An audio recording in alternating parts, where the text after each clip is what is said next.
So we're starting to see now more gaming focused mobile phones. Now, is it something we actually need? If you're into your mobile games, you're a big PUBG gamer, for example, are you really going to get a huge benefit out of going for one of those gaming focused mobile phones? So we've got Asus's Republic of Gamers phone that came out with a 90 Hz refresh rate screen. So that's going to be a faster screen. It's very high refresh rate, you could say, for a mobile phone. And even higher, of course, is Razer's 120 Hz screen. And we have a 60 Hz panel here and the gaming focused Black Shark. Now that's just simply called the Black Shark. There is no Xiaomi branding on the box. They've separated their own name away from this, even though this is a phone, you could say, from like a sister company created for this. Now perhaps it's because Xiaomi thought that this phone is a little bit of a risk. They didn't know if it would actually do well, whether it would take off or not.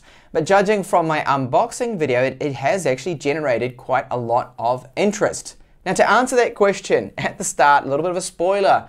Are you getting a benefit that's worthwhile going for one of these gaming mobile phones?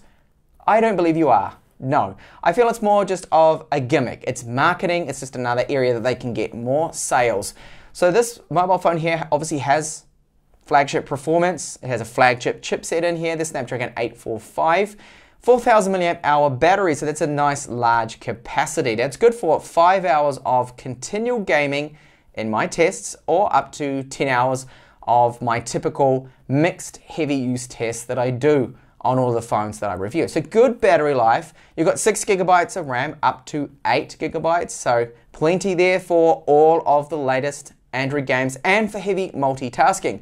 So it comes with Android 8, and the UI is new to me. It's Joy UI is what they call it, and it is focused a little bit on the gaming because it has the Gaming Shark option. But the UI is basically just a heavily skinned Android 8 with some Xiaomi MIUI apps in there, for example, the camera application. So you will see the build of it. Obviously it looks like a gaming phone. It's got a bit of gamer bling. You're either gonna love it or hate it. I don't particularly like it myself. It's just, it stands out a little bit too much. So we've got the S on the back here. It does actually have RGB lights in it, but I can't turn them on for you. The only way you can do it really is just in one of those engineering test menus, unless you play certain Chinese games, of which I have no clue which ones will support the lighting on this. So we have dual cameras on the rear. So the secondary one is a 20 megapixel sensor that is used for your depth effect photos. The main sensor is 12 megapixels, f1.8. The front-facing camera is a 20 megapixel one as well, with an f2.2 aperture. Now it will take a good photo in good light. You've got basically the same exact cameras as Xiaomi's Mi 6X, as you can see from these samples. These photos look good. Low light performance is okay. It's certainly not the best I've seen. Video looks good, but we don't have any electronic image stabilization or optical with 4K video, which is a disappointment there. Not even using a third-party application like Open Camera will correct this. We still have that shakiness there. So not great video quality. So down the bottom we've got a loudspeaker that sounds better than my Mi Mix 2S, which is interesting. It actually has better audio than Xiaomi's flagship. Type-C port. Up the top there are no IR transmitters, and you'll see there is no 3.5mm headphone jack, which is a real shame. So you're either going to have to use the adapter, or if you want to charge at the same time, then go with a Bluetooth headset there. Bit of a shame they've done that. No micro SD card support either. Now the charge times for this, very quick. 1 hour and 39 minutes to fully charge that 4000 milliamp hour battery. So that's excellent. It's quick charge 3 from Qualcomm, of course. And you will also note that there are metal buttons on the side. They've got a good feeling to them. The build quality is excellent. It feels good in hand. And they've also used a very good display on this. It's bright and it is better than the Xiaomi Mi Mix 2S screen again. And even better, of course, than, say, the Redmi Note 5 screen. It is an 18:9 panel with a resolution of 2160 by 1080. But I'm glad they have not put a notch in this. Now you will notice that the earpiece is a little bit longer than normal. That's because it actually houses on the left side of it a front-facing microphone. So that's great for games that support voice chat, something like PUBG. So this is, of course, the best feature of the phone, is that you do in fact have this tiny little joypad. Now it connects up via Bluetooth, and I've had a lot of comments about this. Now first off, most people have been asking me, can you use it on another mobile phone? You can and you can't. Obviously with Bluetooth you can connect it up to any mobile phone, any Bluetooth device, but you need to have the case on it because it clips into the top, into the case here as you can see, and that's secured in place. It's not going to go anywhere. You can hold it one-handed. And the other question that popped up a lot in my unboxing video was, does it actually give you an edge for gaming? It does, it does. It does make movements a little bit easier. So they have what's called shark space. Now flipping the switch on the left-hand side will let us go into the shark space mode, and that kills background tasks. It's just a menu where you can launch all your games a lot quicker. You've also got other settings. You can see things like gaming statistics, and you can control a few things. You can clear the RAM, you can put even a do not disturb mode in gaming, and you can even block out voice calls, which could be a little bit risky if someone's trying to get hold of you urgently. Why didn't you answer your phone? Oh, I was gaming, I was playing PUBG. So that is there even if you want that too. So on to really setting it up. So for every single game you need to configure the overlay for the joystick. So all you need to do is just drag that out to the size, and you've only got 2 extra buttons here. So at the top you've got the 2 buttons. Now for PUBG, for example, I use one to look down to the scope, the trigger of course for the trigger in game for shooting, and then that is of course my movement using the joypad. So I'm moving around there, you can see, and this works quite well. It works a little bit better than using an on-screen joystick. So that does aid you, and it makes things a little bit quicker. Now aiming, of course, is going to be used by then my right hand. So you move that around as you normally would, and I find it works well. Now I would like to see from Xiaomi, like the earlier concepts they showed, perhaps another joystick for the right-hand side as well. Something that even the Asus Republic of Gamers gaming phone is going to have, like it plugs into its own joystick. So this to me is really quite a concept mobile phone. Now gaming performance for a Snapdragon 845 is really good.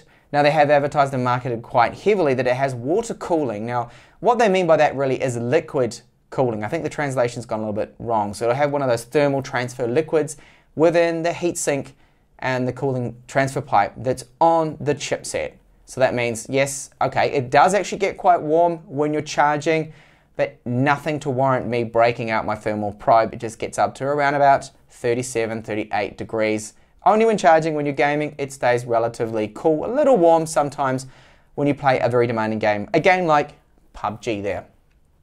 Now if you'd like to see more games, make sure you check out my gaming review. I test out quite a few titles there, and I've recorded this clip in 60 frames per second to give you an exact idea of just how smooth gameplay is. Is it any faster than, say, another Snapdragon 845 mobile phone like my Xiaomi Mi Mix 2S? Absolutely not. Unless, of course, you break out a synthetic benchmark and you'll see perhaps it's another 3,000 points higher. That is really it. So that's what it comes down to, that this is really, I feel, just marketing. They're hyping it up, saying it's going to give you an edge. It'll give you maybe an edge with the joystick, but then you can go and grab yourself something like this I have, a Bluetooth controller, and then use applications like Octopus, and you can map out controls for those, and then you can play with one of these joysticks on any game out there. And this is actually a lot more comfortable using this joystick, holding it, mounted, and the mount it has.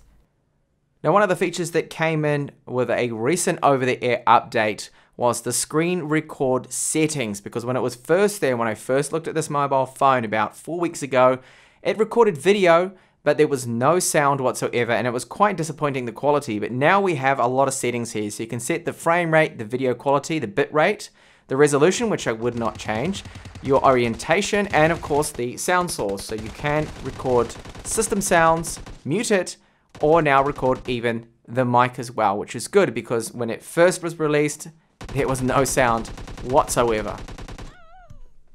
Internal storage speeds from the UFS 2.1 storage, very fast again, so that's really good. Wireless speeds, very quick. So yes, it is a high performance mobile phone. It is a flagship phone. Now the battery life of that controller that you plug onto the side is up to approximately about 10 hours. It all depends on what you're doing and how often you are using it, of course. And it charges up with a Type-C cable, the Type-C plug. So the charger that's included in the box is all you need to charge it. Okay, so don't get me wrong, this is a good phone. I just don't believe we really need a phone like this yet, because the gaming performance from any other flagship Snapdragon 845 mobile phone is exactly the same when gaming. I even noticed that the difference between when it was thermal throttle or the thermals from my Mi Mix 2S was more or less about the same, or it could even trigger thermal throttling even sooner on this one here. They're all going to throttle down. That's the way the chips work. After extended periods of working, we'll lose sometimes about 20% of the performance out of it. So it's not really giving you anything extra, but we've got those gaming modes. We can kill background tasks. You can also do that on other mobile phones. There are a couple of things to also be aware of with this phone. So it doesn't have, at the time of this video, a global ROM. So there's no other versions. It's just English and Chinese on this at the moment. There's no Google Play Store installed. You have to install that yourself, or sellers will put that on there for you. But apart from that, yes, okay, we've got fantastic battery life. It is really quite good. 5 hours of straight full-on gaming with quite a high brightness, I thought was really good. Up to 10 hours of screen on time for a Snapdragon 845 mobile phone with a 4000 mAh battery. Seems about right there. Good call quality. Nice loudspeaker on it. That is good.